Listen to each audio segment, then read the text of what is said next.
5. We have very short time, 1.5 hours.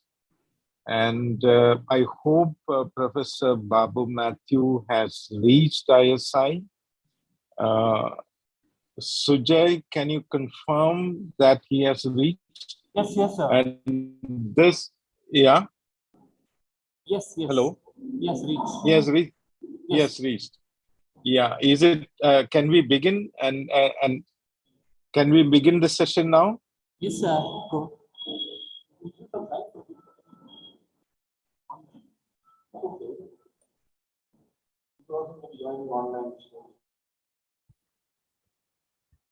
So your mic is muted. On your mic is muted.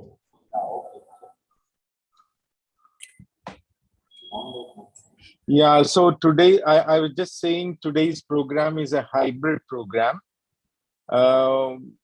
We have a physical meeting going on at the Indian Social Institute, Bangalore. There are delegates and participants who are physically present over there. And along with that, we also have the Zoom meeting. So as we know, the program is commemorating the death anniversary of Dr. Duarte Barreto. And I would, without taking time, I would like to invite Nalini Nayak, who is the leader of SEVA, Self-Employed Women's Association, and a very close associate of Duarte. She will very briefly give a few sentences who is Duarte and in what context that we are organizing this program. Nalini now. Thank you, John. And dear friends, yes, as John said, today is the first death anniversary of Duarte Barreto, who many of us knew as a friend and somebody who inspired many individuals develop and become committed social and political activists. For those who do not know Duarte, let me introduce him. Dr. Duarte Barreto, originally from Goa, studied at the Sorbonne University, Paris, where he received his PhD in economics. He returned to India in the early 1970s and worked at the Indian Social Institute in Bangalore, where he began a series of courses for activists from India and the neighboring SAARC countries. He used Marxist analytical tools in his sessions of social analysis and focused on methods of social organization of different sections of the working class. In this process, Duarte became a teacher, mentor, and friend to hundreds of activists. One of Duarte's characteristics was to never impose his views and ideology on anyone. He helped people analyze the local reality from a macro perspective in order to become agents of change. One of the many aspects of his pedagogy was to encourage people to read and engage in dialogue, not just with him, but with as many others as possible. Duarte was a great builder of social institutions too. In this, he was a visionary. These institutions acted as democratic spaces for learning the art and science of activism. After retiring from the ISI, Duarte became the executive trustee of the Foundation for Educational Innovations in Asia, FEDINA, based in Bangalore, encouraging grassroots activists in organizing work. He simultaneously oversaw a social housing project cum microcredit program for the poor in South India, in collaboration with 2 French organizations. Impressed with this work that Duarte was doing in the social housing in India, the organizations in France asked him to start a similar project in Fortaleza, Brazil, which he gladly did, facilitated by his fluency in Portuguese. He traveled to Brazil frequently to oversee the work there. He later became the chairperson for the Center for Education and Communication, CEC, New Delhi. He facilitated the creation of a network of social action groups who worked among unorganized workers, women, Dalits, and tribals on issues of employment, a living wage, rights to food, land and forest, never minimizing the overarching context of patriarchy and caste. We remember him fondly today, and this lecture series is an effort to keep the inquiring and analytical minds of activists alive and connected. We are looking forward to listening to our renowned speakers today. John, over to you. Thank you, Nalini. I think that as we have, as Nalini has said, this is the first session after the death of Duarte, and we have heard a little bit about Duarte, and the topic for today is the challenges before Indian labor in the emerging post-COVID political economy. We have a number of important speakers here with us. Professor Babu Matthew, Professor Pravina Kodor, Professor Bupi Ramesh, and Professor Prabhu Mahapatra. Before I give the mic to Professor Babu Matthew, I just wanted to say one or two sentences. One is that the COVID, it is said, that created a situation of golden age for trade unions in United States and in the Europe. A large number of young people are now joining the trade unions. The trade union membership has increased. Unfortunately, that is not the case in India. The case in India is almost a kind of an opposite of what is happening elsewhere. And this,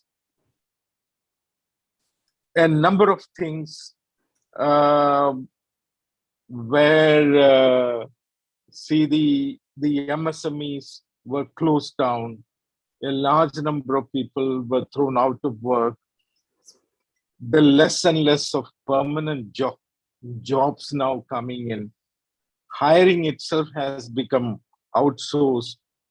The independent or contract work or gig work and platform work is increasing like anything. And also the worst affected are women in this case, where industrial and informal work, care work, everything get combined. And it becomes very unsecure work for women and a number of informal workers. So the context is entirely different here. We had on 28th and 29th of March, we had the general strike. A large number of workers participated. Nevertheless, a large number of workers also did not participate. The challenges before Indian labor is something which is quite different from probably what is being observed in United States of Europe. For example, in US, though it was there in Europe earlier, even the platform work, the Amazon workers have got organized. It is in this context that we are looking back a little to what Duarte has said or done when he was concerned about the labor, the working class. However, he diversified his activities into a large number of areas. Both in terms of time and space, he said working class action will have to be from different dimensions. It needs necessarily be alone in an employer-employee relationship. Working class consciousness is to be developed where the Dalits are there, farmers are there, women workers are there. The caste becomes an important component. So these race becomes a important component. The strategic fields of Duarte has introduced has gone beyond a kind of traditional understanding of working class action.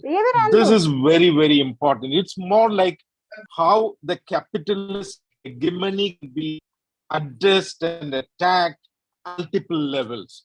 Because it is all areas workers are confronted with the reality of capitalism, accumulation of labor power.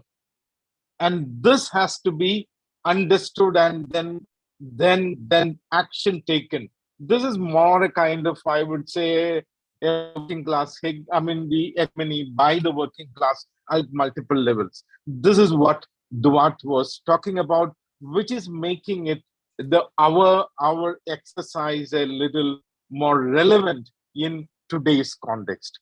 Just by saying that, I would like to invite Professor Babu Matthew of National Law University to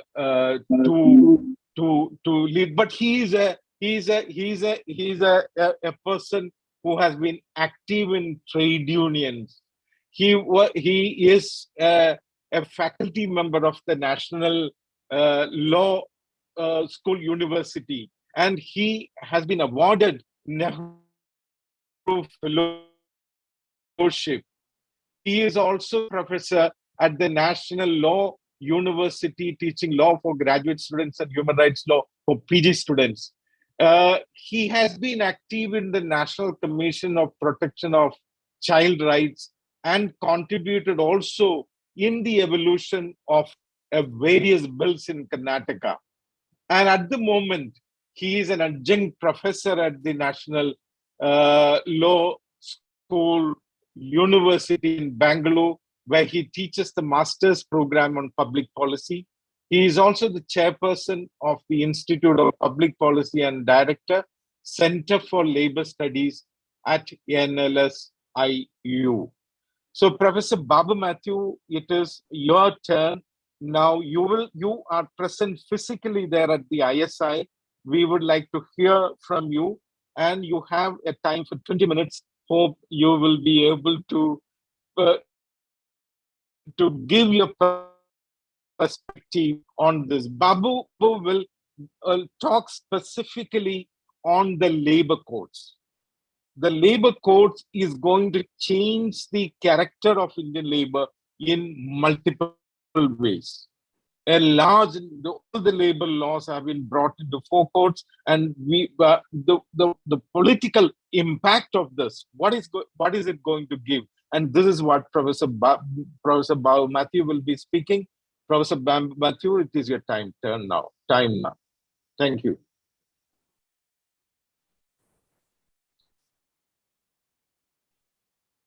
At the outset, may I thank J. John and Nalini for the introduction and for placing us in the context of today's memorial with Duarte Barreto's first anniversary.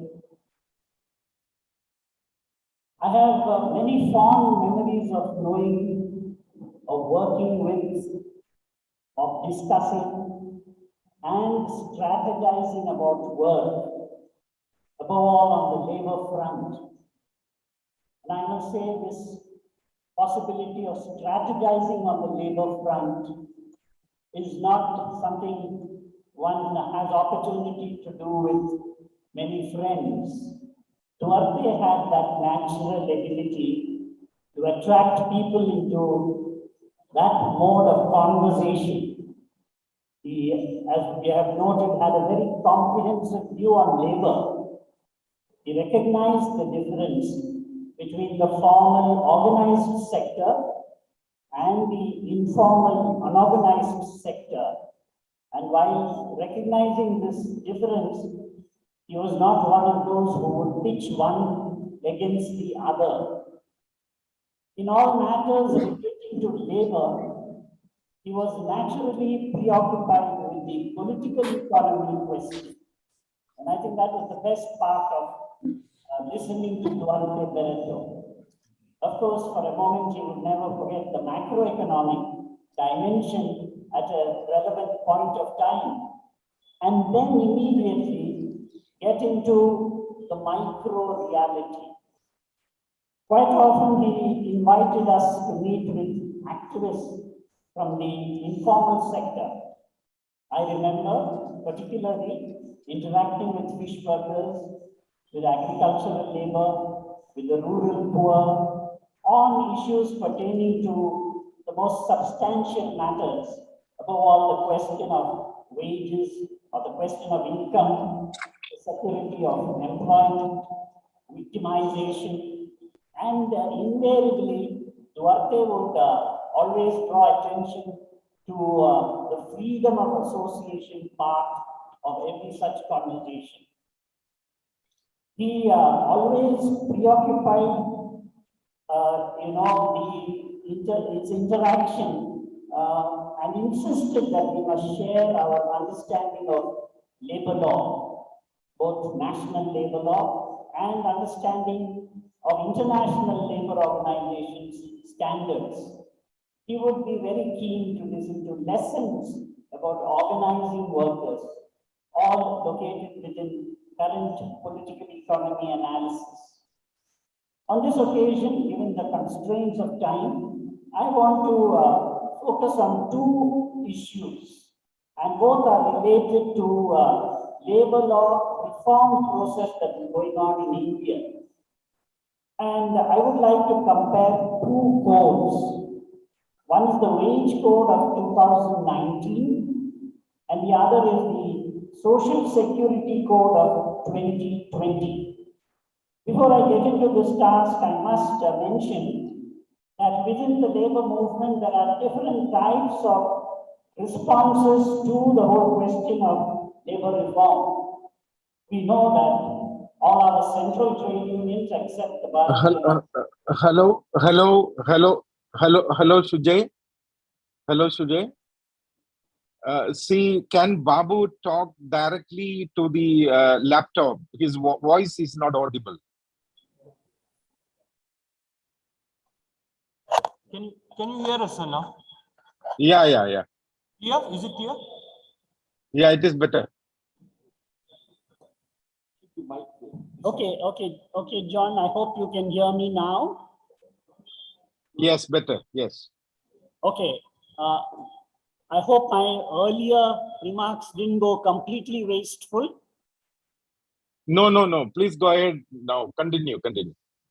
I was mentioning that I would like on this occasion to look at two issues. One, relating to the wage code of 2019, and the other, the Social Security Code of 2020. I have intentionally brought these two together in order to do a certain kind of comparison, which I think a forum like this is a suitable place to do. And at the outset, we must take note of the fact that all the central trade unions have rejected all the four codes for valid political reasons. In fact, the bill has been moved in the Rajya Sabha by one of the trade union leaders from Kerala, seeking the repeal of all the four labor codes. I would like listeners to keep their mind open to the question whether that is the only approach or are there other approaches which may be valid. And it is for this reason that I do the comparison between the wage code and the Social Security Code. I'm also wanting to preface my remarks by saying that these different approaches, and there may be more than two approaches, these are not mutually exclusive approaches. and perhaps a plurality of approach may be facilitated for the common cause. Of course, we must remember that the core framework which has informed labor law in India is the social democratic framework, and greatly supplemented by the Fabian analysis. And in this regard, it's very interesting for us to remember that both Jawaharlal Nehru and Dr. Ambedkar shared ideological perception on labor matters to this extent. Of course, on other issues, there would have been convergence as well as divergence of opinion between them. In addition, there was also the influence of the Russian Revolution. Significant sections of the intelligentsia worked for popularizing socialism in India.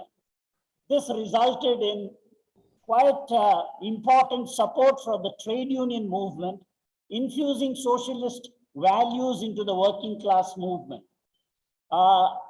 In this regard, it's not only intellectuals, but it's also the kind of percolation that took place through the mass organizations of that time. Today, the mass organizations are multiple, but I think in the early days, there were lesser number of mass organizations on the trade union front, on the Kisan Sabha, on the student front, on the youth front, on the women's front. And these were also mass organizations through which ideas of a socialist nature percolated downwards. The trade union movement became an organic part of the independence movement. I think that's something we must take note of. Which are most common economic struggles. These struggles also became political struggles, in a very natural manner, and became therefore part of the anti-imperialist struggle, because on many occasions the employers were themselves British. So leaders of the independence movement became also the leaders of the trade union movement, including great personalities like Lala Lajpat Rai, Subhash Chandra Bose, Jawaharlal Nehru, and this gave a certain extra legitimacy to the trade union movement, and that may be a relevant factor to consider under contemporary circumstances. This early history of influence had its impact on the two codes that I mentioned, the wage code and the social security code. I would like to leave at the very outset an important reflection that I think the way in which these two codes were impacted were different. And perhaps that is the reason why there is a difference between one code and the other. Of course, the overall ambience helped. Must not be forgotten that, the country begins its post-independence development by adopting an industrial truce resolution as early as 1947. What is a truce resolution?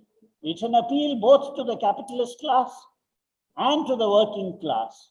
The capitalists were asked to observe fair labor conditions, and the working class was asked to eschew strikes and struggles. And so that was an appeal for a unique type of a national development. The industrial policy resolution was part of this larger framework. So there was an extraordinary kind of a synchrony between the macroeconomic perspective and labor policy matters.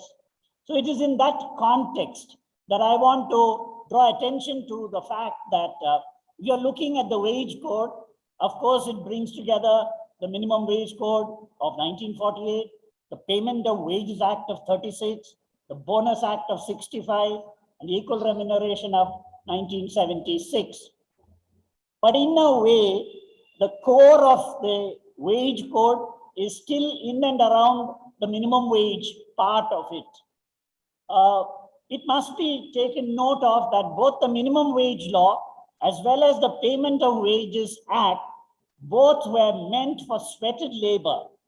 The Fair Wage Committee had already laid down through a tripartite process very leading principles. And it's important that this tripartite process created an ambience in the country which dictated how wage policy should be determined. It's through this process and through, of course, the struggles of thousands of unions and workers that not less than 2,000 minimum wage notifications were made in India. And that is a statutory minimum wage. And naturally, it had to be accompanied with a large number of struggles for its implementation. It must be noted that the wage code retains, I'm speaking of the 2019 wage code. It must be noted, I repeat, that the wage code retains the good provisions of the Minimum Wage Act of 1948. The appropriate government is empowered to fix a minimum wage even under the new law. It may be done through the notification method or the committee method.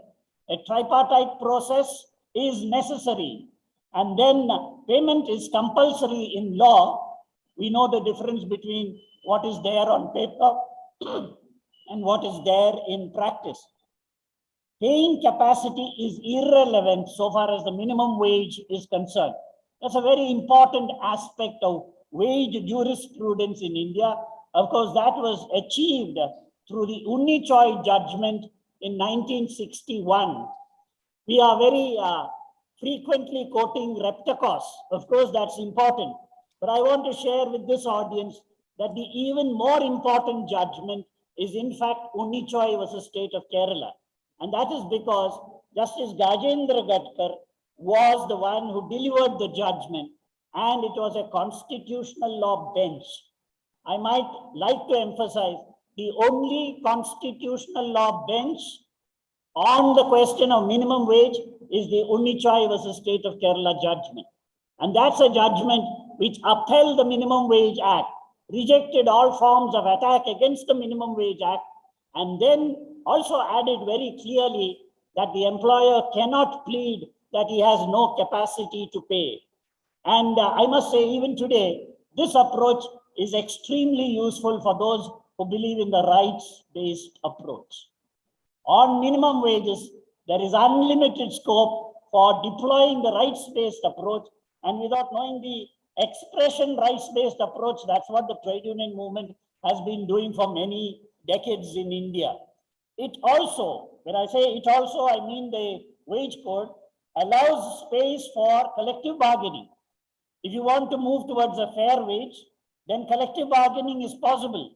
And if collective bargaining fails, it may go to adjudication. Therefore, let me quickly mention that the minimum wage law is a very progressive law. I'm sure that many colleagues may be wondering what is it that this old friend of the trade union movement is saying in this context. Yes, I say it because even the recommendations of the 15th Indian Labour Conference, that was never accepted in terms of statutory law, delegated legislation in India. Now, with the central government's rules, they have said that they will follow the 15th ILC norms as adopted by the 7th Pay Commission. That's a major gain. Of course, there is one reservation, and we must take note of that reservation, and that is an artificial ceiling has been placed on how to calculate the house rent. That is unacceptable. House rent has nothing to do with the amount of money that you may spend on food or clothing, and that relationship is completely irrational relationship. Yesterday, I was in a meeting where waste pickers were discussing matters. And one waste picker, she pointed out that her minimum wage is 12,000 rupees and a house rent is 7,000 rupees. So you cannot prescribe a ceiling limit on house rent. And that is impermissible even according to the norms of the 15th ILC. And so on this part of delegated legislation, I have my strong objection to it.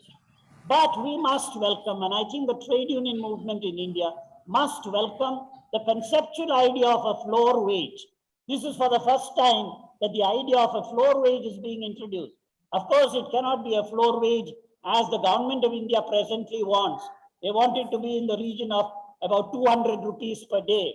Whereas in that regard, I would go by the Rangarajan committee recommendation.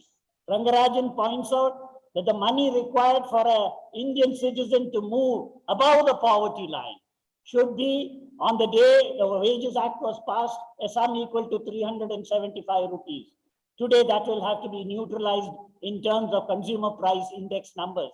Conceptually, I think this is a great idea, that if you are talking of a floor wage, what should be the principle?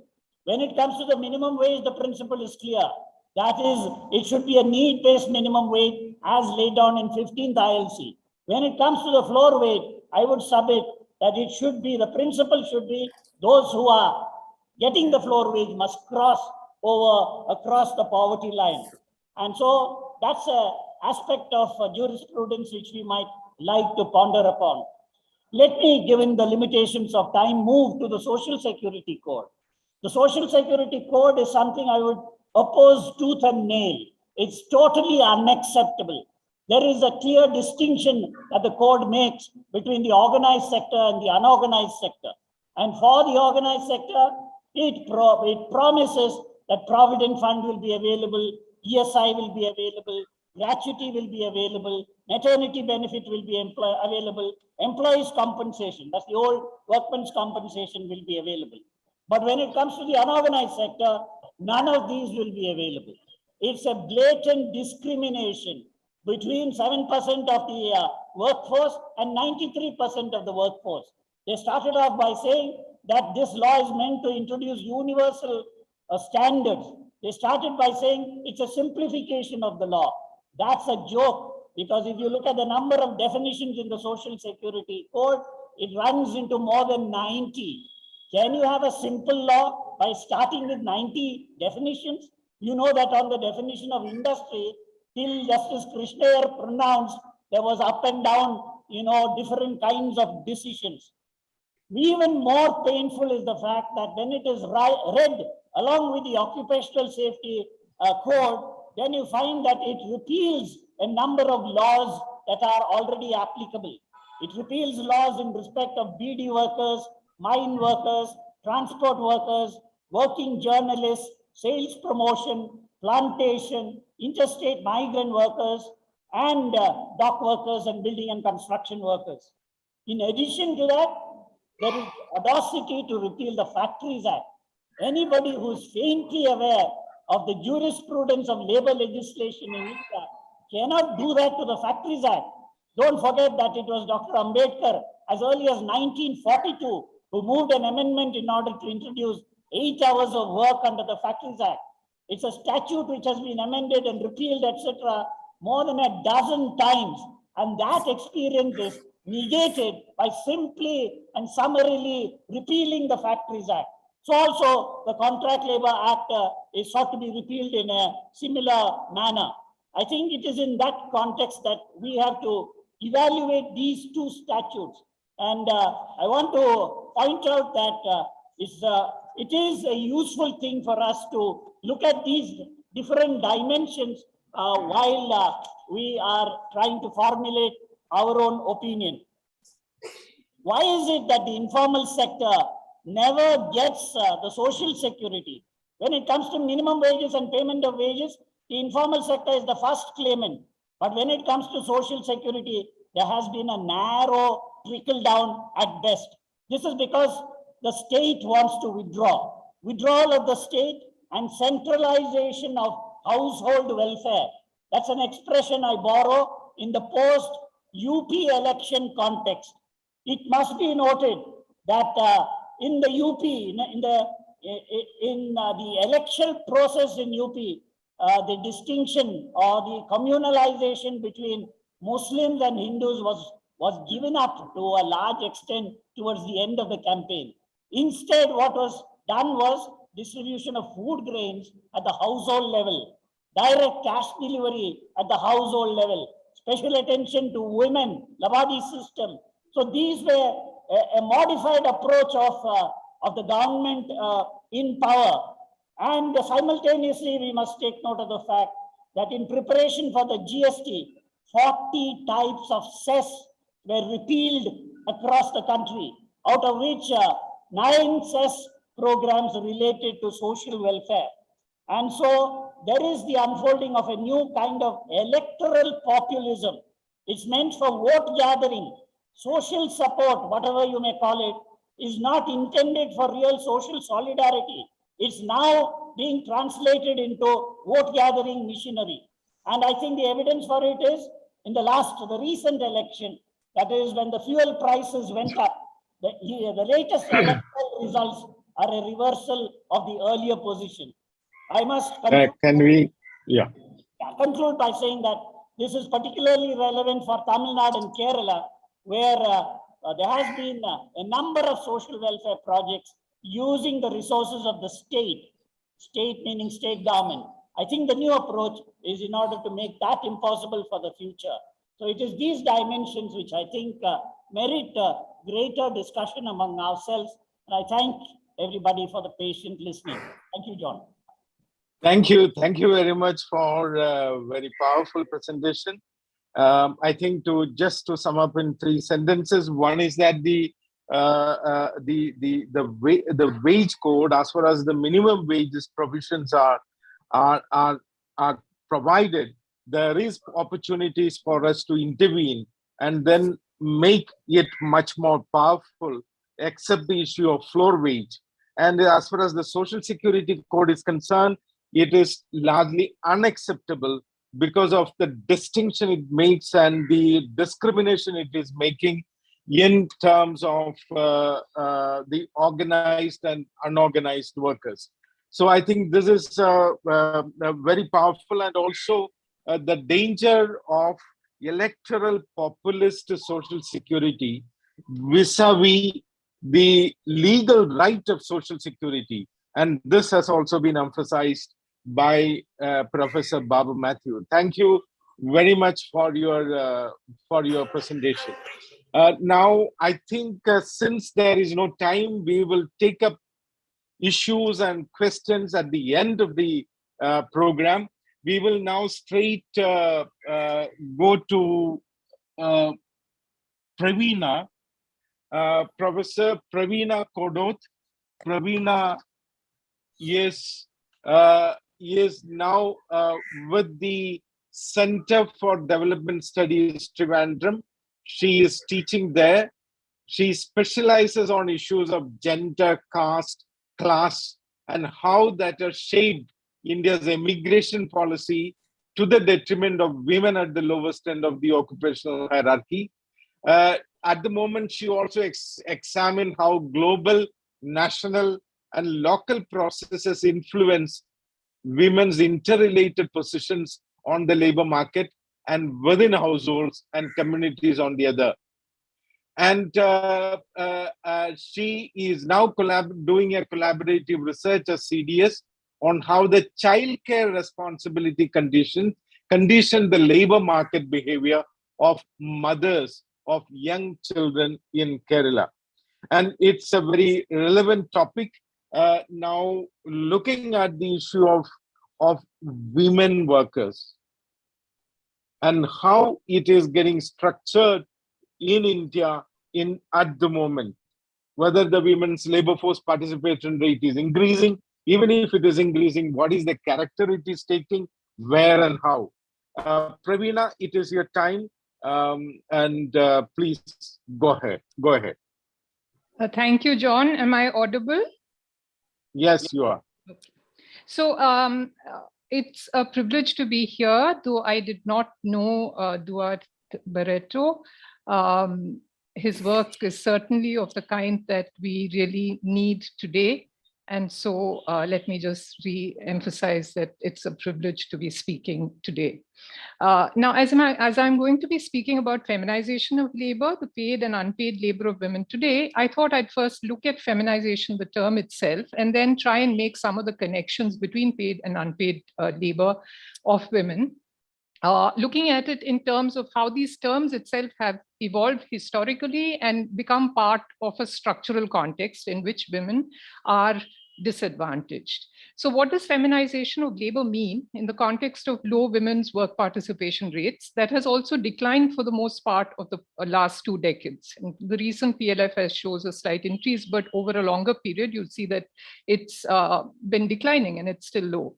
So feminization has been used in the dual sense of an increasing presence of women workers in the workforce and of the types of work that have the characteristics conventionally associated with women's work increasing.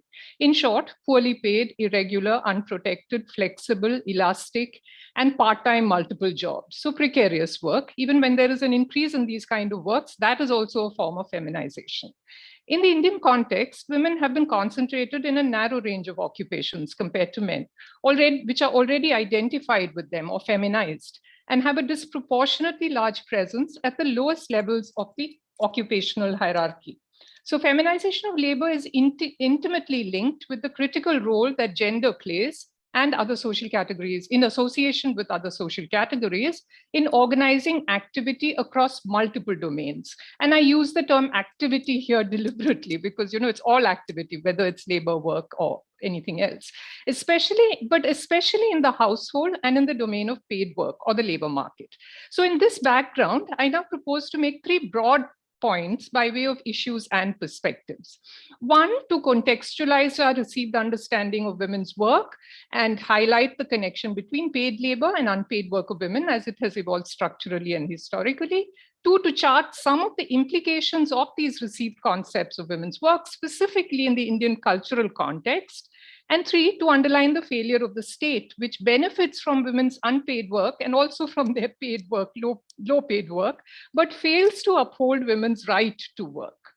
So to contextualize the received understanding of women's work in labor, I will underline the connection between women's paid and unpaid work as it has been theorized, and describe the emergence historically of the idea that unpaid housework must remain outside labor, which refers to the so-called productive economy.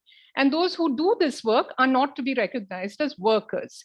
With reference to the intersections of capitalism and patriarchy, Sylvia Walby has argued that housework and wage work are interlinked sites of expropriation of women's labor. The connections between the two domains are such that women's disadvantaged position in paid work makes them vulnerable in making marriage arrangements, and their position in the family disadvantages them in paid work. Observing that employers and husbands have rival interests in women's labor, Walby argues that it would require collusion between them to beget women's subordination on both sides, such that occupational segregation allocates better jobs to men and worse jobs to women. And in the household, women do more work than men, even when they have paid employment. So in historical terms, with reference to the British and US censuses, the precursors to our own national macro data systems and the United Nations system of national accounts, which is the framework in which data is collected globally, Nancy Folbray, the feminist economist, shows how housework came to be categorized as unproductive work. It was not so initially.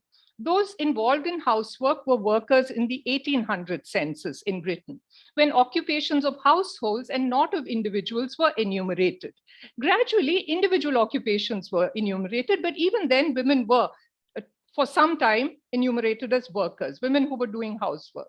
By 1901, however, women in unpaid housework were categorized as a term dependence was used.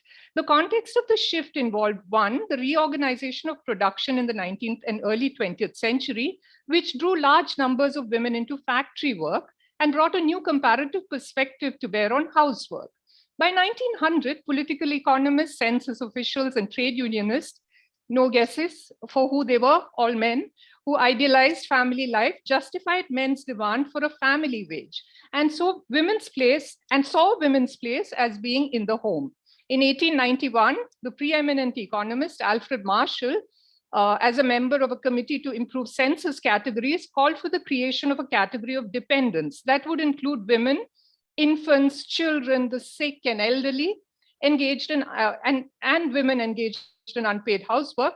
And he observed that the British census did not differentiate sufficiently between categories of skilled and unskilled work, implying that women's work in the home was unskilled. Alfred Marshall also cautioned, not in this report, but elsewhere, against increases in women's wages that might tempt wives and mothers to neglect their household duties. So you can see how gendered our economists were. And our whole, the whole canon of economics is. Nancy Folbray writes that by 1900, the notion that married women without paying jobs were dependents had acquired the status of a scientific fact, and you could almost not question it by then.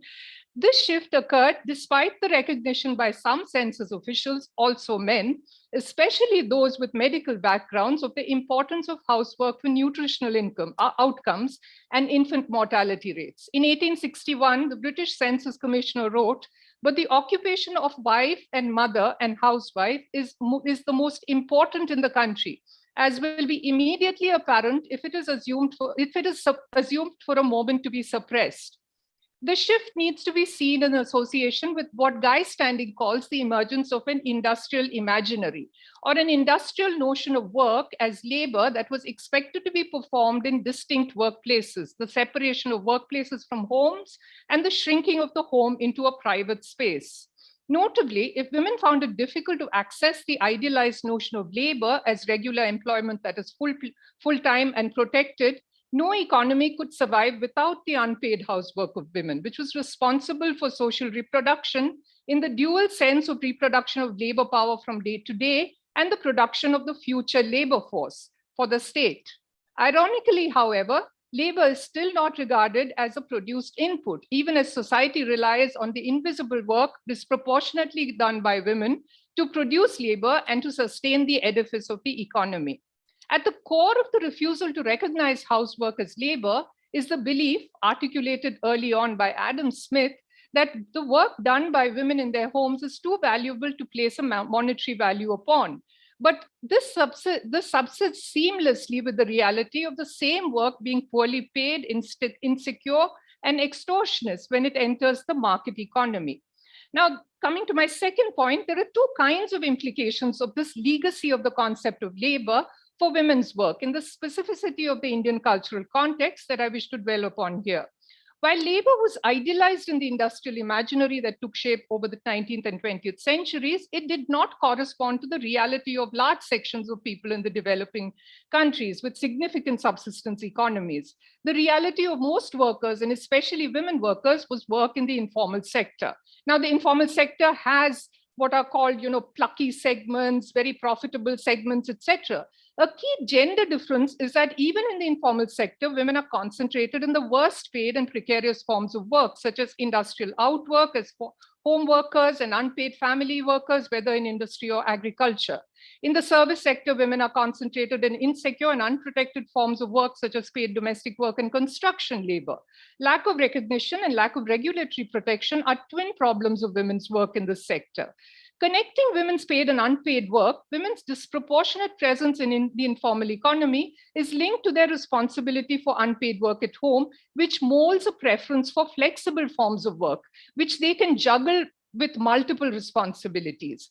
Notably, the structuring of work in an industrial society, a term used by Standing, begets flexibility as a need of women workers. But this form of flexibility, which attracts women, in fact, serves the interests of men as both employers and husbands. The second implication is specific to the Indian context, where the caste system has had a defining influence on the meanings attributed to different kinds of work and has been an important factor undermining the dignity of labor. Caste also restricts women's mobility and their ability to take up varied kinds of work. The effect of caste has been to subject women at the lowest end of the occupational hierarchy, especially those engaged in cleaning and sanitation tasks, which comprise a large part of paid domestic work, but also work related to the care of the human body as nurses and attendants in hospitals, to stigma. Ironically, these restrictions pertain to and lead women to avoid where they can, even self-employment in retail work, which requires them to be mobile and to be seen out in the public. Stigma reduces the options of women workers and reinforces poor conditions of work in stigmatized forms of work. In the dual sense of feminization that I referred to earlier, the pandemic could be said to have ushered in a push towards feminization. Like in the case of migrant workers, the pandemic made visible the harsh insecurity associated with women's work in the informal sector, as women in paid domestic work, sex work, manufacturing and retail trades, street vending and construction work were left to fend for themselves. The pandemic also revealed the importance of women as frontline workers, but equally demonstrated how this work is carried out at great risk to women's health and lives. The pandemic also reinforced stigma in low-paid women's occupations, with these workers now being shunned as carriers of the virus. The third point that I wish to refer to now is the failure of the state to uphold women's right to work, which is apparent both in the disadvantaged position that women occupy in the labor market and a distinct labor market behavior of women, which forces women to stay out of the labor market and try to enter it at different points in time. So you very rarely find any kind of similarity between the large section of women and the large section of men. You know, there may be small sections of women whose labor market behavior corresponds to that of men. Here, it's important to recognize that the disadvantages that characterize the labor market, whether it's occupational segregation, crowding out, low pay and poor conditions of work, lack of safety, are all structural. It is also important to recognize that for women as mothers, the right to work must include the right to affordable and good quality childcare, which is woefully deficient in our present context. In the organized sector of industrial work, women, this is from my field work, and I just wanted to bring in some observations, which, the last couple of months that I've been traveling to some of the industrial areas in Tamil Nadu and Kerala, I found that women workers received a third of the salaries of male workers. It was like male workers were getting 18 to 20,000 rupees and women were getting 6,000 rupees for 8-hour shifts. And this was a monthly salary. Now, of course, there was a difference in that men also did night shifts. Women didn't do that. So this is the kind of difference that actually affects a large number of consequent choices that women make.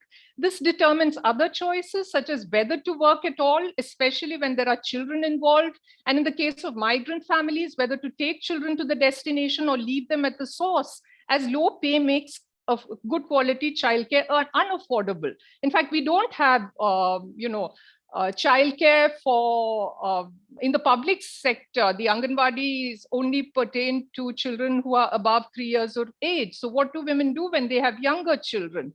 And also, women may be looking for more flexible arrangements for childcare, especially given the shift system, etc. Now, fieldwork in Kerala among higher educated women showed something else that is important. And this is really striking, and it was just in earlier this month. There was a stark lack of correspondence between the educational qualifications of these higher educated women and their jobs. And there was such a diversity. Graduate women with some with technical qualifications, such as nursing and teaching degrees, were found to be in factory work and even working as sanitation workers. And that in that particular case, it was a sanitation worker in the panchayat. In fact, she was earning significantly better than even some nurses were. She was a teacher. She had a B.Ed degree and she had worked in temporary teaching jobs as well. Their pay differed not according to occupation, but predictably according to whether they had public sector jobs or worked in the private sector. At high level, what was striking was the high level of aspiration to work among these women. Her high level of aspiration to work characterized the women in our sample, even when they were not working at the time. But the ability to negotiate care responsibilities at home and paid work was very limited, and there were multiple constraints that they faced. Nurses who had studied in other states, who had worked prior to marriage, were now unemployed or unpaid labor on family farms, unable to leave the homestead for work that they were qualified to do and wanted to do. Now, to close, I just want to, quote Jevons, again an economist, speaking in the early 20th century against the right of women to work. So he says, he calls for legislation to exclude women with children below 3 years from factories. And I'm quoting him, no duties which are more important in every respect than those which a mother is bound by bound by with regard to her own children, the right of the infant to the mother's breast. And feminist economists have asked in response to that, what about the right of women to work? Thank you. I'll stop with this.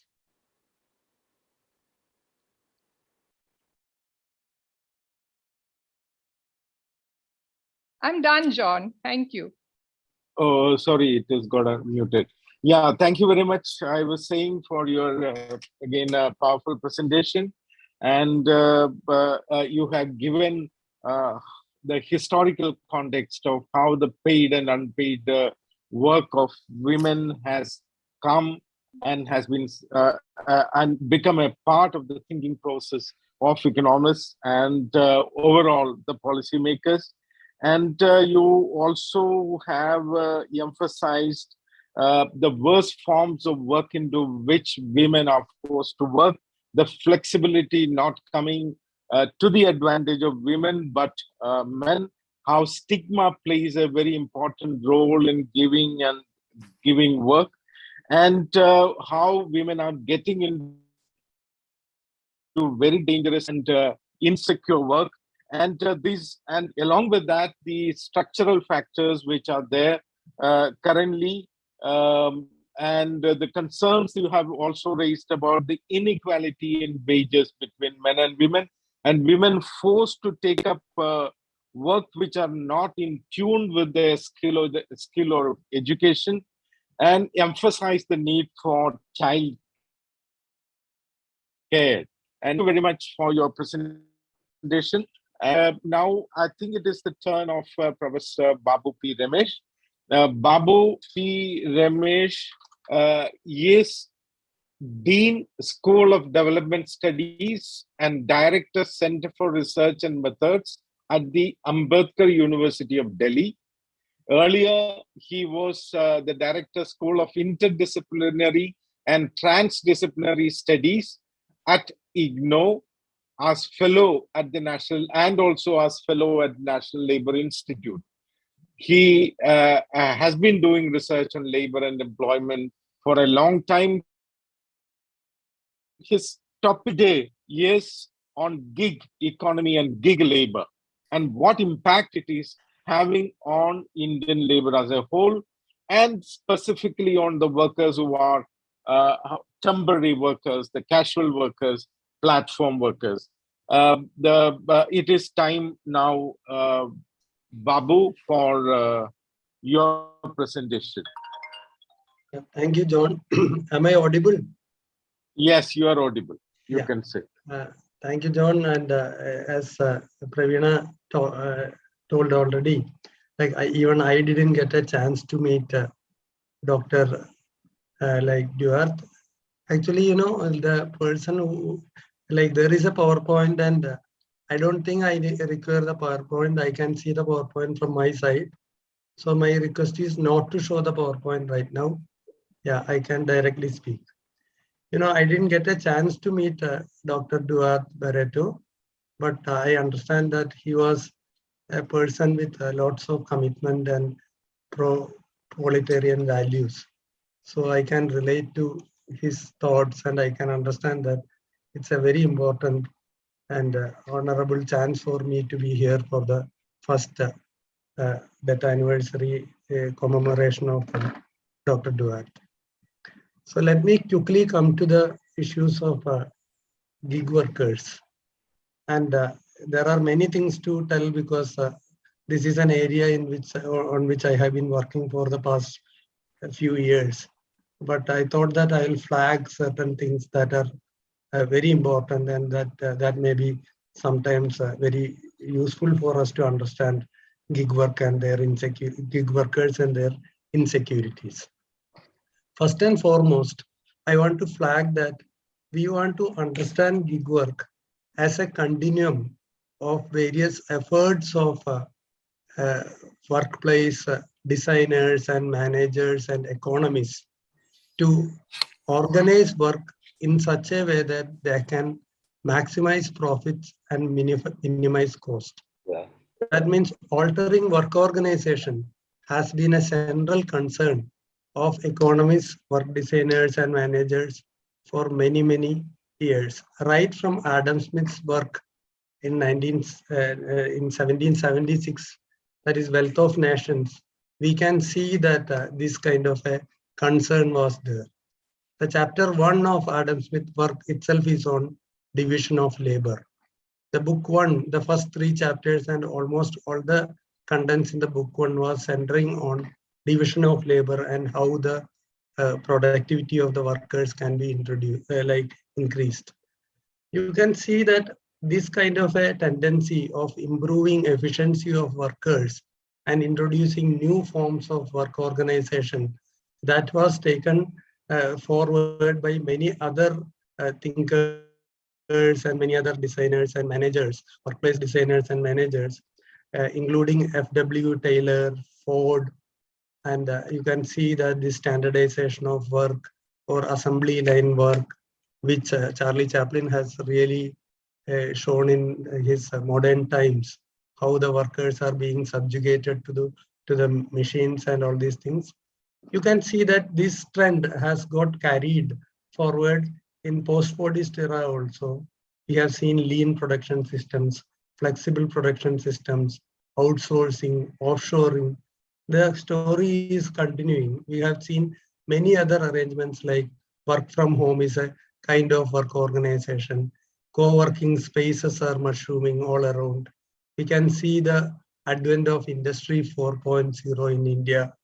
All these things are related to how work can be reorganized in such a way that the exploitation or can be enhanced, or a better utilization of the workforce by the capital. So we need to see gig work also as a part of this kind of a continuum. And this is a gig work is yet another kind of cost minimizing and profit maximizing effort. And this is yet another form of non-standard work. So only difference is that this is a work organization which is highly aided by technology. Technology for mediating work, technology for organizing work and controlling workers, and technology for supervising their efficiency and ensuring that they are working according to the requirement of the capital. So for those people who are not very familiar with gig work, I'll be quickly introducing what is the concept of gig work and all, because there's some basic introduction is required. That's why I'm doing. I know that most of you are aware of gig work and gig work's related dynamics. Gig economy, we can simply put it as something like a labor market which is characterized by short-term contracts, short-term work contracts aided by technology. We are calling gig workers in many names: on-call workers, sharing or collaborative economy workers, workers working with aggregators or platforms.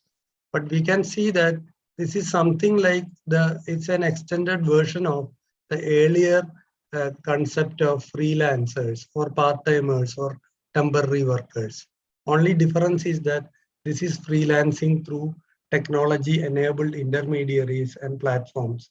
And when it comes to categorization of the workers, we can see that a major segment of the workforce are those are in the category of have-nots. Have-nots in terms of their social backgrounds or their economic backgrounds, their skill backgrounds. Only a minor portion or a small portion of gig workers fall into the category of haves, where they can be broadly called as white collar gig workers. I'm not focusing on these white collar gig workers in this presentation. I'll be giving more attention to the blue collar workers within gig work. And we could see that this is a non-standard work where informality is the norm. I'll be explaining what do I mean by this kind of a term while I am presenting. But most of you may be knowing the various kinds of gig work all around you. Uber, Ola, that means ride sharing people. Swiggy, Zomato, that is food delivery platforms. There are companies like Urban Company, or there are arrangements like Airbnb, Oyo Rooms, delivery of grocery and vegetables. We can see Big Basket, Grofers, there is Amazon, Flipkart.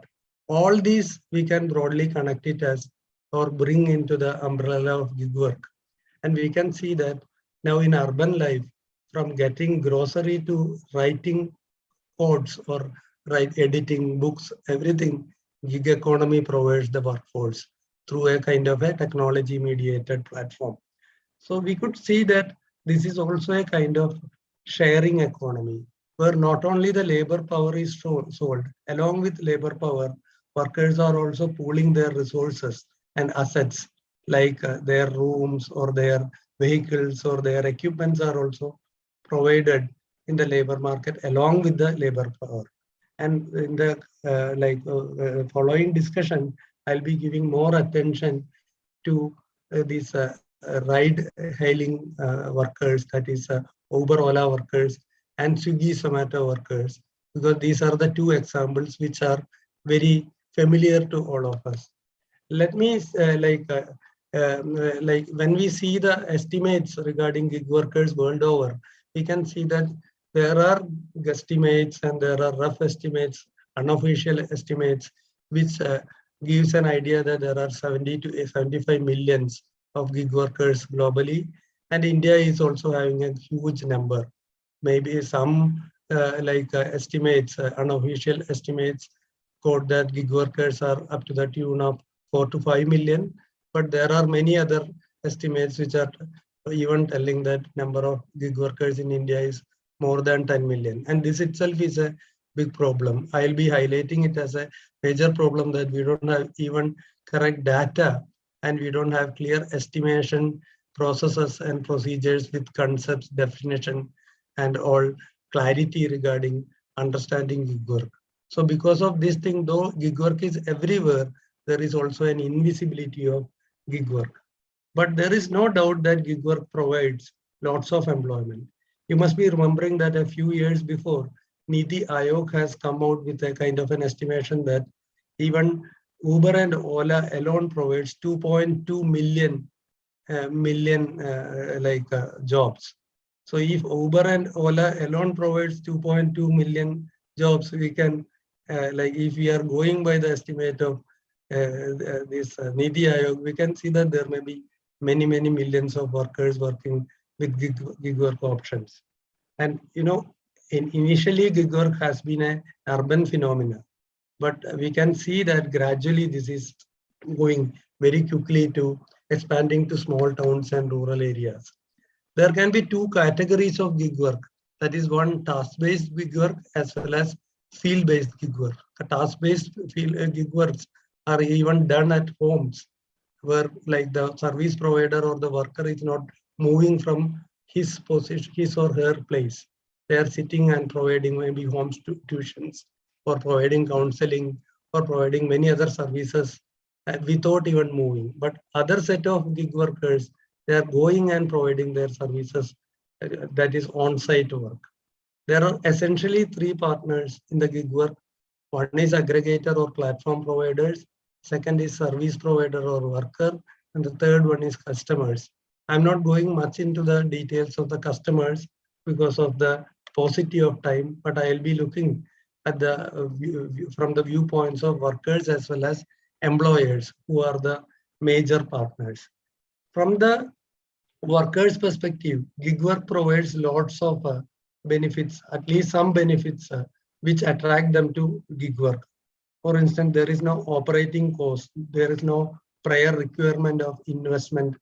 It is very easy to find out jobs. There is flexibility of jobs in many cases. Worker is not obliged to accept all works offered. The worker can work with more than one platform.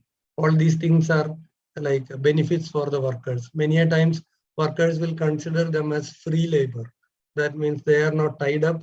They don't have that kind of binding. They can move and work.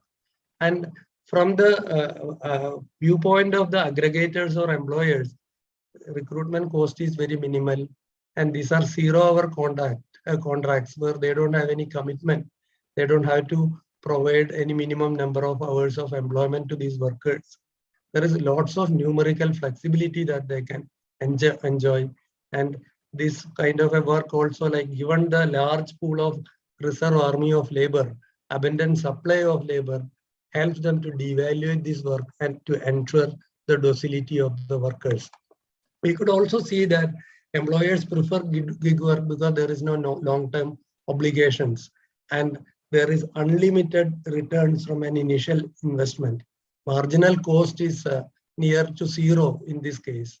So once the establishment is done, then they can keep on reap the benefits of the initial investment. So we can also see situations where there is an emergence of capitalists without capital. For instance, if you see Uber, Ola, or Oyo, you can see capitalists who are not actually owning capital. They are having command over lots of resources that is provided by workers themselves. For instance, Uber and Ola or similar kind of companies, they can command over large fleet of vehicles and they can control and they can use it as their own, whereas they are not the actual owners. So this is a kind of an arrangement through which a class of capitalists without capital is being emerged. Similar cases, Swiggy and Zomato, you can see that actually this platform, they don't have not even a single restaurant of their own, but they can have command or they can control and they can provide services of many restaurants through their thing. So it's a kind of like their base is increased through the technology, and that's a kind of very important characteristic. When it comes to the advantages and disadvantages, it's very important to see the disadvantages that are being faced by the workers. Number one, there is no job security and inconsistent income. There is lack of benefits. That means for all the benefits that are accruing to that are given to the formal sector employees, these sets of workers are not getting. They don't have any standard benefits. There is no minimum wages, overtimes, unemployment, allowance, social protection. There are many, like I don't have to explain. They are really they are the precarious set of workers who are working, burning out and having certain kind of a stressful work. You could also see that many cases they are self-employed and self-exploited. Yesterday also, when I was traveling in a Uber car, the person was telling me that I'm driving for 16 hours a day. And to my surprise, I have been working on this thing. Maybe last few months, I didn't get a chance to get into these details. So to my understanding, the commission that they have been charging, the platform was charging was around 25% to 30%. But yesterday, one Uber driver, he was telling me that now they have to give 35% as commission. Whatever they are earning as a driver. And then he told that in order to meet the EMI and all other things, I have been driving for 16 hours a day. So, and that is the usual kind. So we can see that precarity is increasing like anything. And many of these workers are into the clutches of microfinance organizations and money lenders. And we would be remembering that image of Zomato worker eating from his own delivery parcel. It was a viral, and there are many other kinds of media clippings that were telling how vulnerable these people are there. There are also many other disadvantages. For instance, these workers are moving from one gig to another, and they are paying large commissions. There are restrictions actually for them. They have to take certain kind of minimum work. They have to follow the norms of the company. They have to wear uniforms, or they have to wear the signage or logo, or they have to have the delivery bags. They should be using certain apps and guidelines. Then only they will be able to do that thing. So this is a kind of a company dictated kind of these things. And there are many controls your telephonic conversations are monitored. There are restricted job supply through mechanisms. Customer involved control systems are there. After each service, your service is rated by customer. So that means a third party, yet another party is involved where they will rate you, and your job prospects are related to that thing.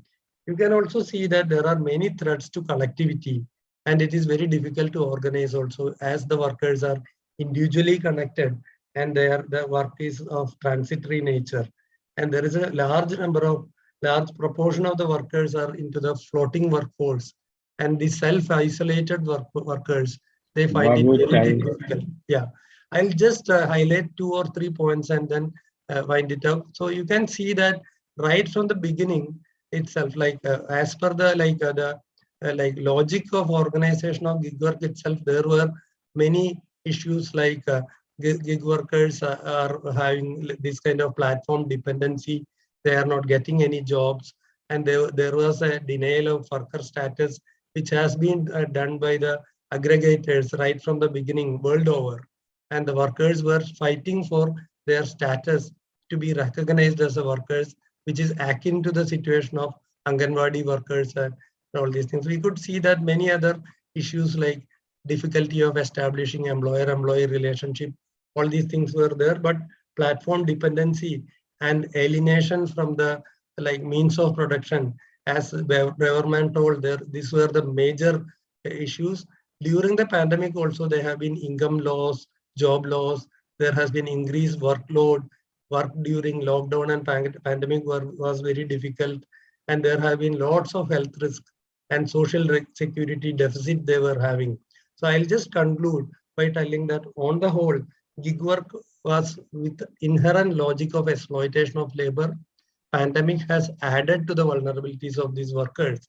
And there are many decent work deficits, including employment insecurity, deterioration of quality of employment, problems in collective bargaining, precariousness in employment, and near absence of social protection and social dialogue.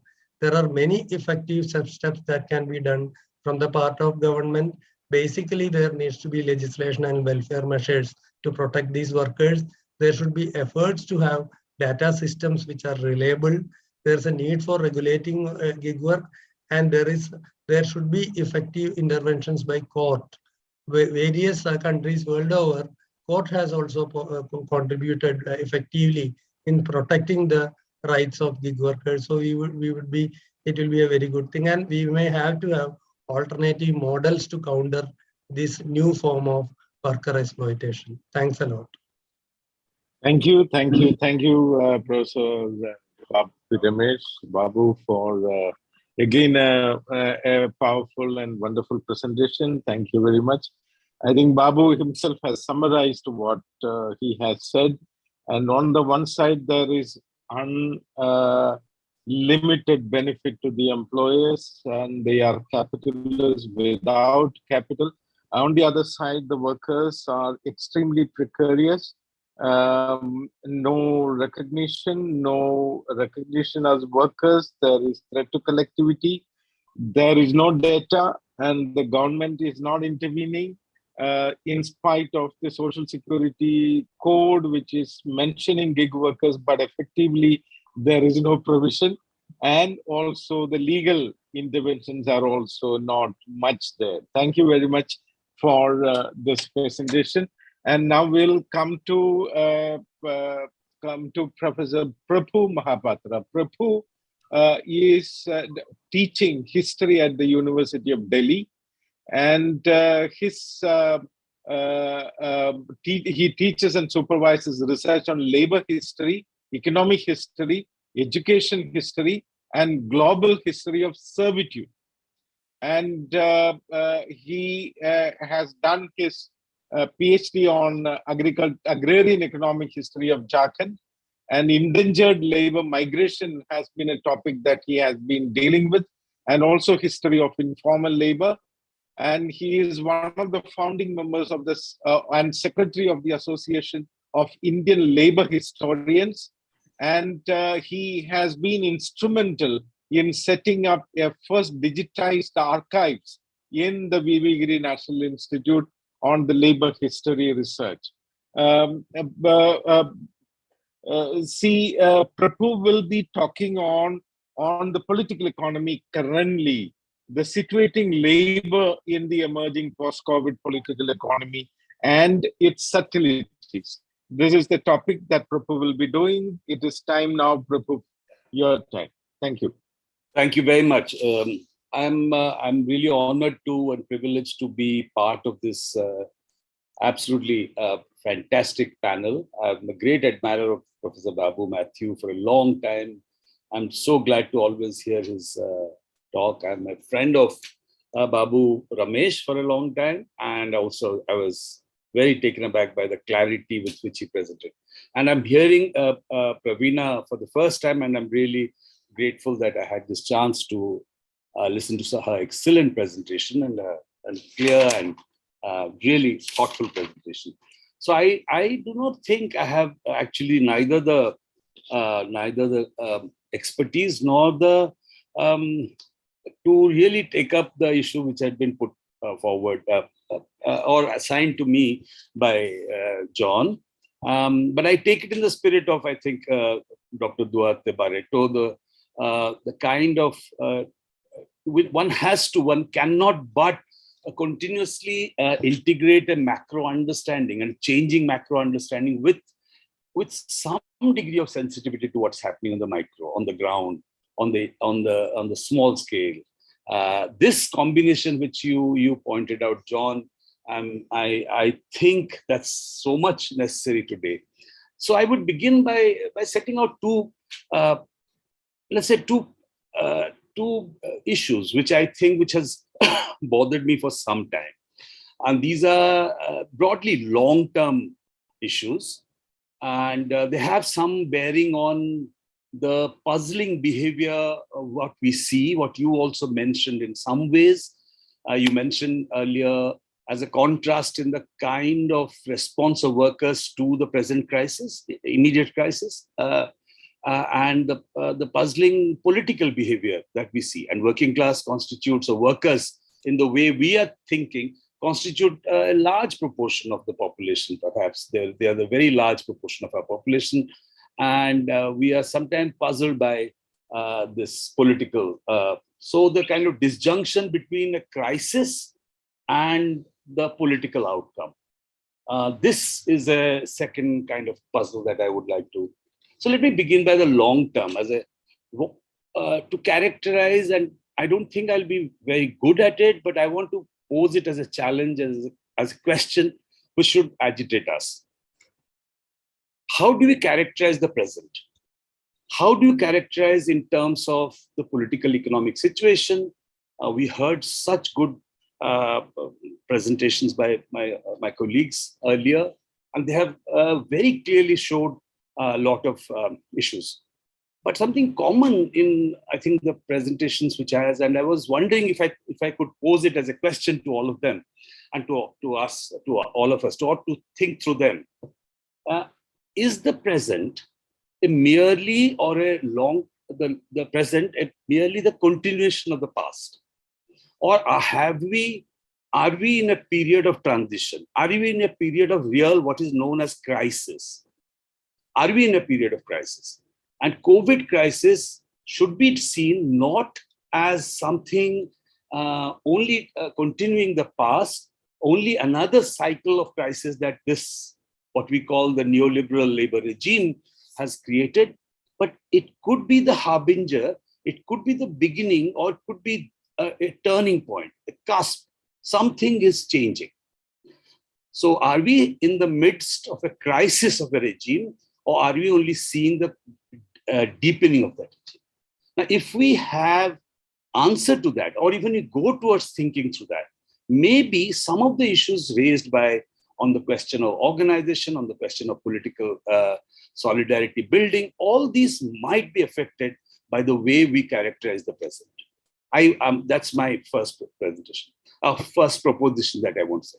And I would put myself on the ground to say that this is not merely the continuation of the same. That means increasing precarization, increasing informalization, increasing or deepening of destitution, of misery of the workers, which has been characterized by the 40 years, at least 40 years that we see. I think there is enough evidence now coming from the beast of the belly of the beast themselves, that actually there is something which is changing. That the neoliberal regime is in is changing. This does not mean that it's changing for the better or that it will actually change for the better. But the fact that there are certain signposts of these changes would allow us to think and evaluate what is happening in the present or the trends that we are seeing in a new light. It will ask us to reassess some of the issues that we are doing. I'm just posing the first question. Is this actually a crisis in the labor regime or crisis in the regime of neoliberalism, or is it a crisis of neoliberalism? There's been an old question around this. Is it a crisis inside neoliberalism, or is it a crisis of the whole regime itself? That means we are in the midst of a regime change, and we are perhaps not able to see all the puzzling or these puzzling outcomes that we see are results of this, the fact that we are in the midst of a crisis. Possibly. That is my first point of view. Now, what are the points that we could see in this long-term changes which are happening? The first and the most important thing which I'm going to say is happening is a kind of a transformation of the old notion of surplus labor, reserve army of labor, into a huge notion of redundancy. Labor redundancy is acquiring a colossal character worldwide. It might have short-term and spatial variations we could have, but redundancy, that is the fact that the worker is not needed, is becoming a major issue. It is that rather than merely the capitalist reserve army of labor, which is a mechanism which capital uses to pressurize or to lower wages, to pressurize the employed in order to accept lower wages because there is a reserve army of labor. And Marx had showed a very intricate and very interesting mechanism through which this reserve army of labor is a product of capital. It is a product and part of the capitalist circuit. But what we are perhaps seeing now is a kind of labor force which is just not needed, and most colossally, in terms of magnitude, most massively in case of women. The huge expulsion of women from the, whatever it called it, whether we actually agree or not, from the circuit of capital. This expulsion, I would have no other word rather than to say that they're being expelled. They're being pushed back in large numbers. If that is in a concentrated form, showing up what I would call this particular trend of the transformation of the earlier concepts of surplus labor, reserve army labor, third world, first world relationship into global redundancy with, of course, variations. Now, if there is redundancy, then you would have a different logic coming into play, a different logic. That means this amount of workers are not necessary.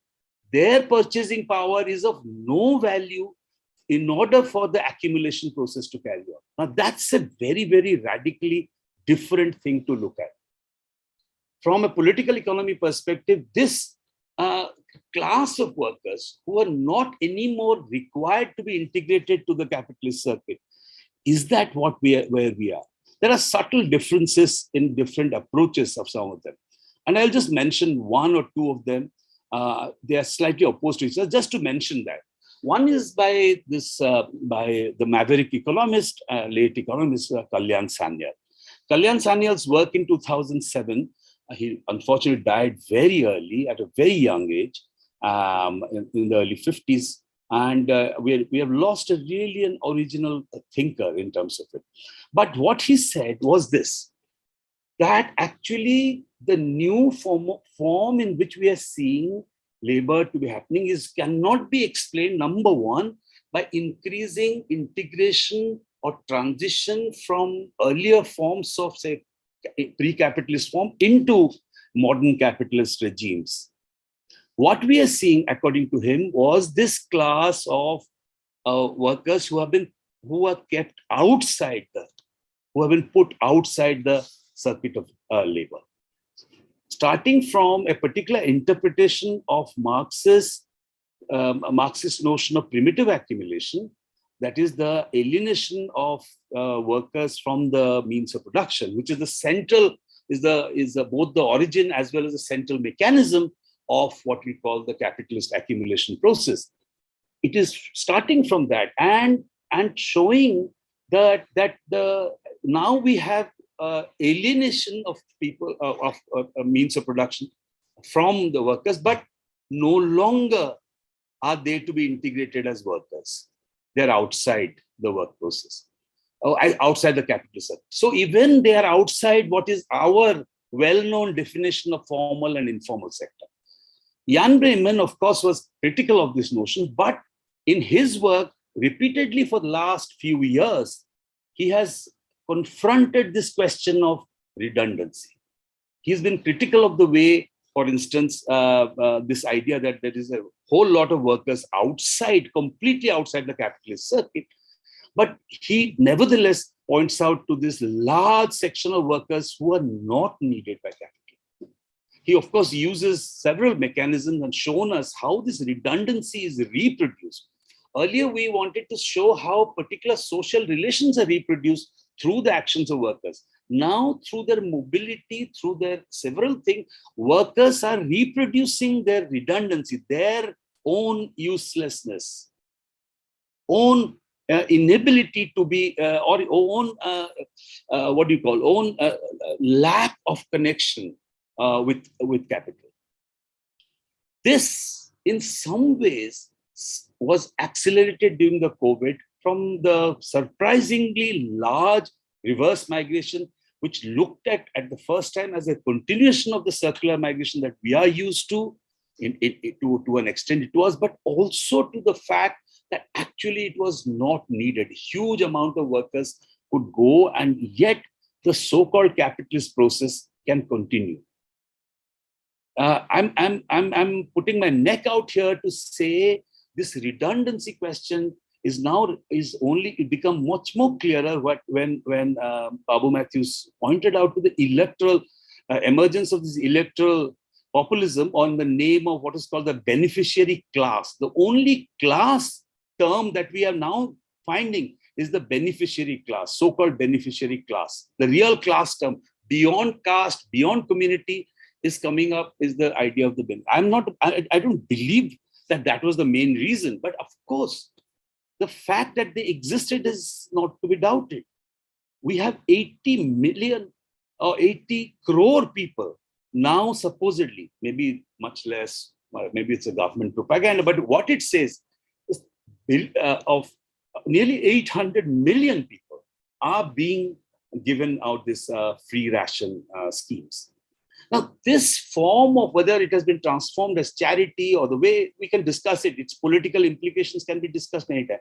But the fact that this is a kind of thing, a kind of little loaf given to the stray dogs of capital, they are now no longer even given the rights of citizens. The reason why Kalyan Sanyal, or the way Kalyan Sanyal argued, was that these people have to be placated through certain transfers from the state, because they are now because of the democratic nature of polity. So the inherent contradiction between democratic nature of the polity and the particularly exclusive and highly iniquitous and exclusive circuit of capital. This contradiction had to be managed and maintained through this use of this. That's one of his expressions. I'm just posing this problem as to show the question of, to bring forward the question of redundancy as a central. Now, once this is brought in, then the question of formal and informal, the contradiction which so sharply was pointed by Babu Matthew in showing the claim of universality in minimum wages, supposed claim, and the claim of massive segmentation or the segmentary imagination in the social security code. The segmentary notion of work and definition of work, as opposed to an implicit at least an implicit notion of universalism in wage work. Wage work is universal. It should have then be supported by a floor wage, supported by a minimum wage, which are absolutely right. But it is this, the contradiction is inherent in the form in which the code has been designed.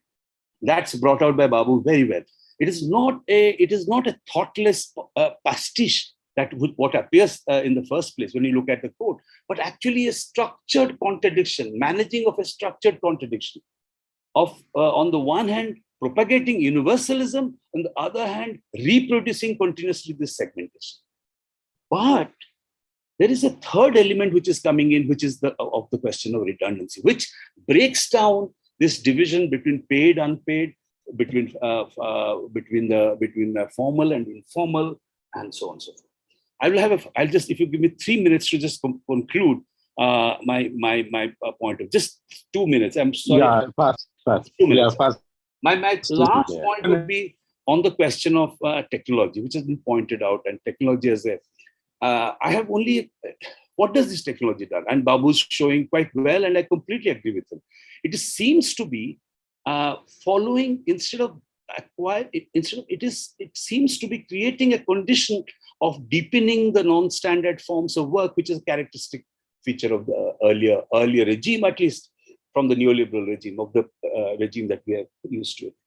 But on the other hand, the technology is not merely deepening the already existing informality that we are aware of. It changes. It is changing, or it is bringing out such a fundamental change in the conception of what constitutes work and worker. That is, I would focus, alongside Babu's excellent presentation, I would focus much more on the transformation of work relation, invisibilization or transformation of work relation. What is this work? It's not just about paid work or paid or unpaid work. It would seem it is the same, perhaps from an older thing that we're seeing. But what we are seeing is actually, in a way, feeding into my earlier point of redundancy. That is, we don't need workers anymore. We don't need workers of this kind anymore. What we need are all these forms of relationships which appear as completely monadic, as if there is no real employer at all. We're merely a collective.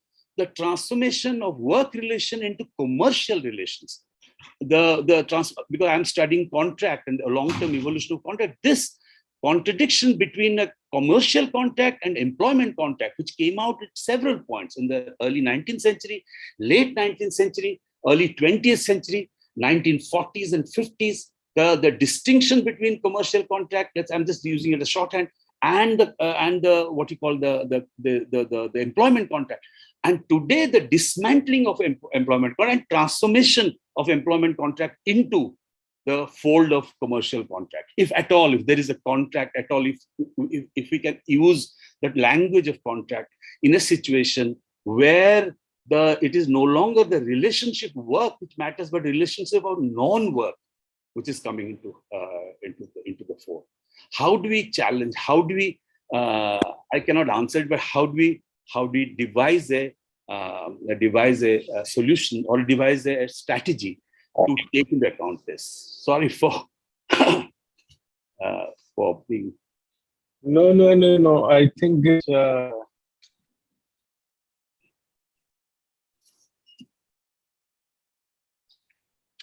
Yeah, I think it was again a powerful present, Prabhu. Thank you for that. I think you are questioning fundamental premises by which work and organization if the workers themselves are redundant now, and redundancy is increasing. What is it that do? And also you have said that probable migration is an example of how the workers are made. The capital continued, and so that is a very challenging kind of a question. You have also said that these are fundamental and structural factors which is mainly seen in the social security. You have also linked your presentation to what the technology and labor is now, how they are related, where again it is changing from an employment contract to a commercial contract. Work or the notion of work which Asut is existing is no more there in the relationship. So what is it that we can do in this context? What should be the strategy? And this is a major concern that we will be having. Thank you very much. I think if there are, we have gone beyond the time, but nevertheless, because of all the powerful presentations, if anybody would like to raise questions, please do so now. We can take 2 or 3 questions before we close it.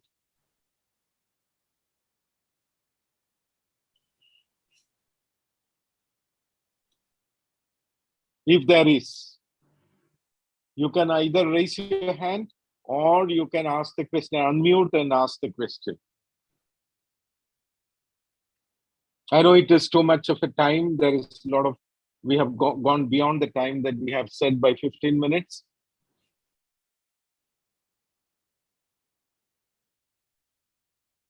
If there isn't anything,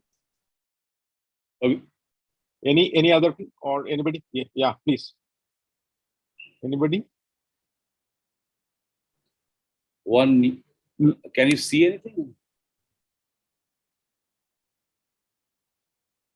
Right.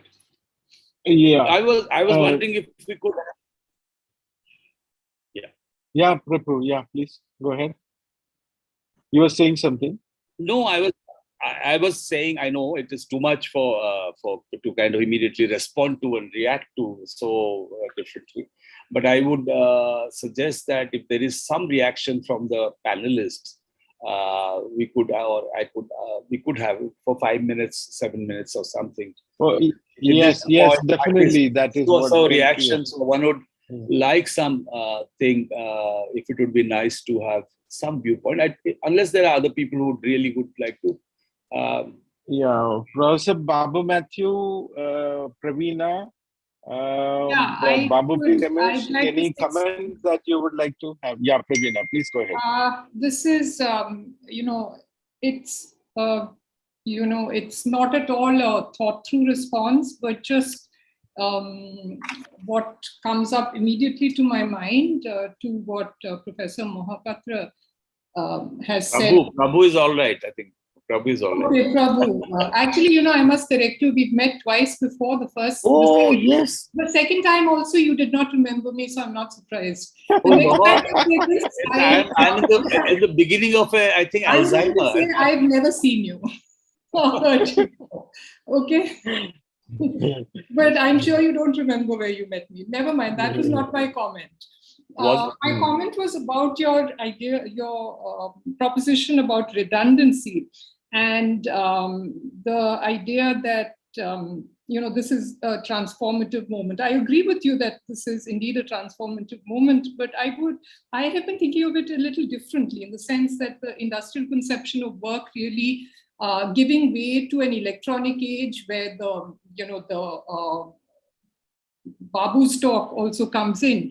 And so the concepts are being redrawn, the ways in which we are organizing production is clearly being reorganized. We are still grappling, we are seeing certain things, but we're not seeing the full picture. But the point that I wanted to make was how perhaps the precarity of the industrial age is being reinforced in some ways, but there's also something very interesting about gender here.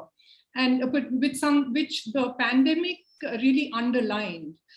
And that is that forms of work or particular sectors or segments of work that women have been involved in.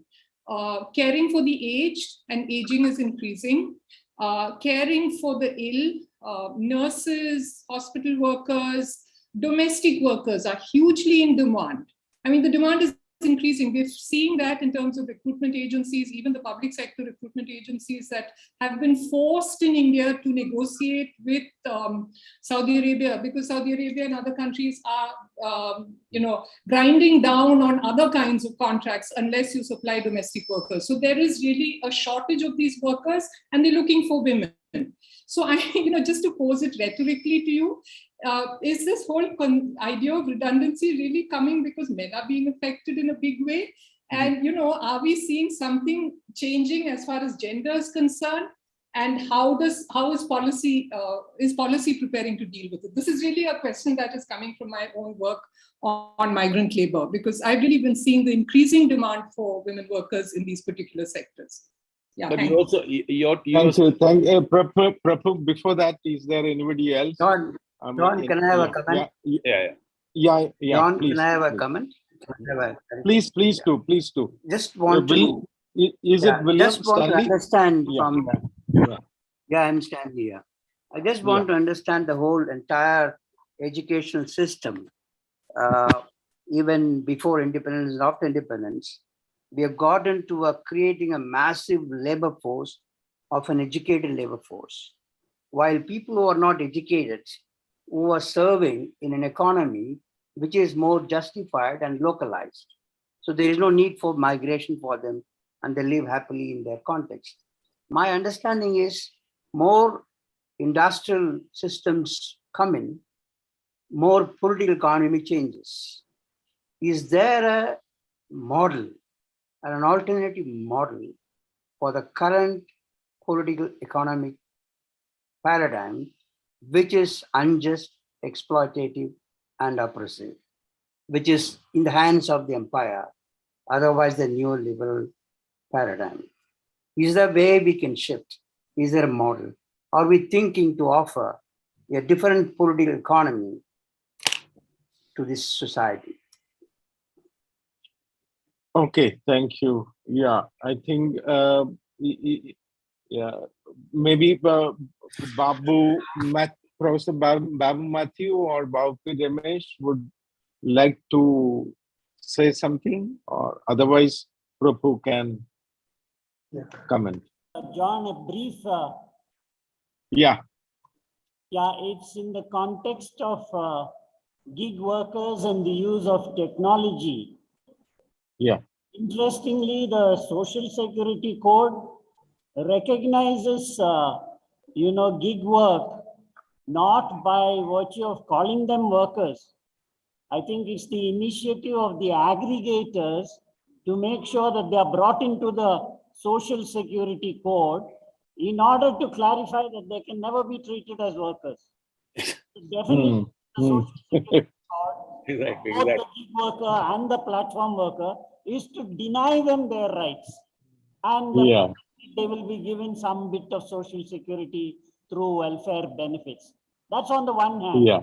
But on the other hand, gig workers themselves are under a tremendous illusion that they are on the verge of getting a very attractive incentive from the aggregators. The manner the algorithms are organized is completely deceptive. Supposing you need to do the 16th delivery in order to get the best incentive, you'll be stuck at the 15th delivery indefinitely. So it's cheating of the workers with the use of this technology. And the current battle is, how does a gig worker become classified as a worker? Well, that's one approach. Interestingly, the Supreme Court in England and many other courts in Netherlands, in Spain, etc., they have decided to call them workers despite efforts to the contrary. But I think we must explore in the Indian context. And I say Indian context because labor law has been used in an infinitely creative manner in India. So if you take the sales representatives law, they are not bothered to define them as worker or employee. They simply say a sales representative. He is covered by the following law, and he shall be entitled to minimum wage, he'll be entitled to bonus, he'll be entitled to every single other law. So instead of fighting to get him the status of a worker, perhaps we should be thinking in terms of the status of citizens. And of course, When it comes to citizens, there are the full citizens and the partial citizens. And therefore, how do you address that question from a completely different perspective? Yeah, yeah. Can you also respond to what Stanley has question raised? And it is a different set of question which was raised, which he said the current system of education system and the skill, and these are provided only to some of the people, and it is unjust. Is there a way in which a new system can evolve where people at the local level can also get employment? Babu, you want to ask something? You were saying something, Babu? Yeah, anyone, in Babu or anyone, yeah. Many of our leading academicians like Professor Upendra Bakshi, many decades ago, he was pointing out it's time you workers stop fighting as workers only. Ask for your rights as citizens. And therefore, that brings you into another paradigm of seeking legal remedies. Of course, that doesn't address the more basic question which Prabhu Mahapatra has raised today. Yeah. Okay. John, I'll quickly. Yeah. You know, Please go ahead. Thanks, John, for like flagging the social security code and gig workers thing, because I didn't get the time to discuss about that thing. But John's flagging and Professor Babu Matthews' supplementary comments that made the things very clear. Even I got lots of clarity, so I'm very thankful for that thing. And when I saw the program schedule, and when I saw Prabhu Mahapatra coming as the last speaker, I was really happy, because you know that is one way through which we can gain lots of he's good at profiling our own inputs in a broader perspective. And then my expectation was not wrong, because he has given us more ideas for thinking ahead, especially this transformation of work relations. That is one important thing which can be also thought about along with this worker redundancy. I'll be working on that thing. But while I was listening to him and listening to the other commentators and speakers, what I was thinking is that there is also, like in econometrics, there is a concept called multicollinearity. That means independent variables are connected also. And for instance, here, in the case of gig work is also connected to other forms of work organizations which are coexisting. For instance, the Uber, Ola drivers, they may not be getting a lot of work because many people are doing work from home. So one kind of work organization deciding the prospects and problems of other set of work organizations. So this is also presence of co-working spaces may have certain implications on work from home, or it may be like it may be a kind of activity to resist work from home. And in order to address the dissatisfaction of the workers, this is a via media to provide another workspace which is neither home nor the workplace. This is a kind of like a shared workplace where some payment is done. So probably I got lots of insights from Professor Babu Matthew, Pravina, as well as Prabhu and other John also, John as well as and Mr. Stanley's question. It's a very, very relevant question, but I'm sure that I'm not in a competent position to immediately answer, but definitely these educational aspects and its implications, one has to clearly look into the new forms of labor and thanks a lot. Just can you just respond to Pravina? I will. No, it is not just to respond to Pravina's very excellent. Her question is right, but her data herself shows that there is actually an increasing expulsion of women from the labor market. Not just men; women are also getting expelled. In fact, women are, in a way, their expulsion. I'm using the word expulsion in a specific manner, is a sign of what is happening. It's like a foretaste of what the men are also undergoing. So here, in fact, there is a shared kind of fate of men and women in this, insofar as this is happening. And there's some, but it is an important question to understand that gender, that all labor regimes have differential impact on men and women. All labor regimes, whether it's a socialist labor regime or a capitalist labor regime or a pre-capitalist labor, everywhere we have differential impact, and that differential impact must be kept in mind. Not just differential only that they're different. The point is that there are hierarchical and different ways in this hierarchical impact is played out. But let me just end by, I can't answer some of the questions which are raised. Babu Matthew raised this question of, is this actually citizenship versus worker right, labor right versus citizen? Now, Babu would know that actually labor right was the template on which citizen rights actually were carried out.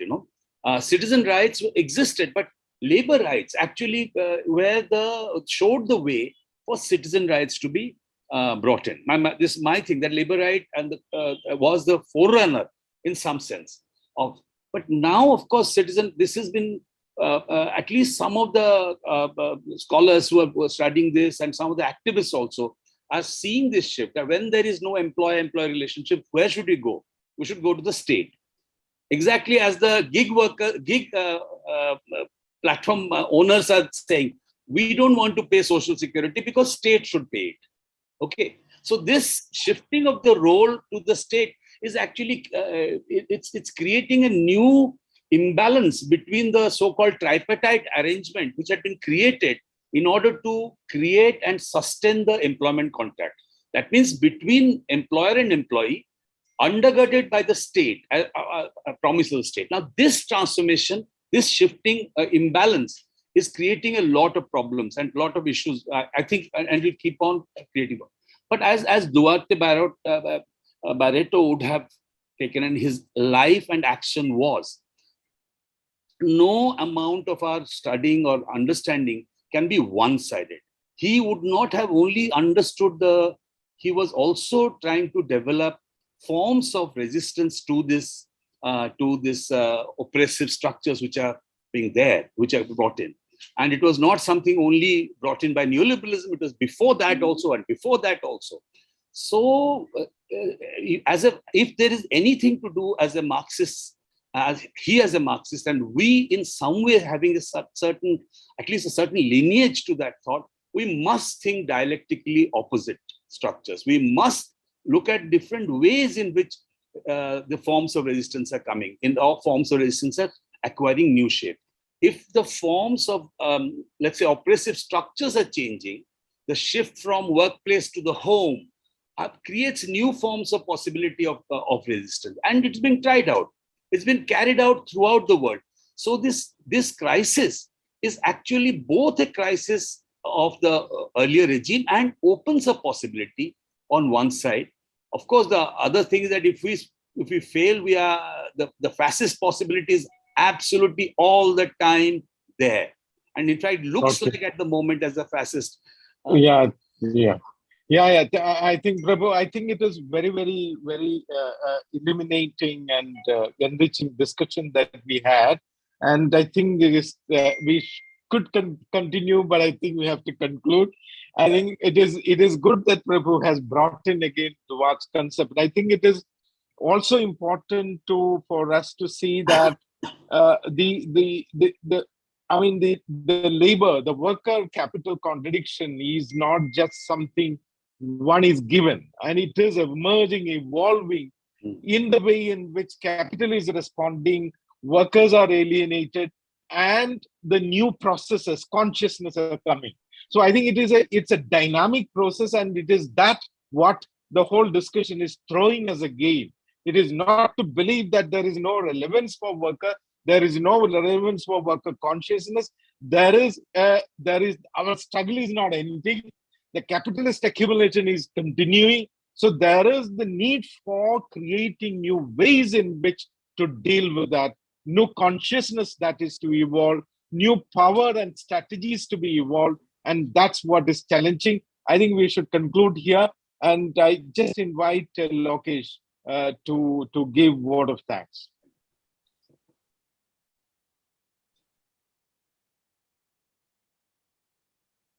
Lokesh?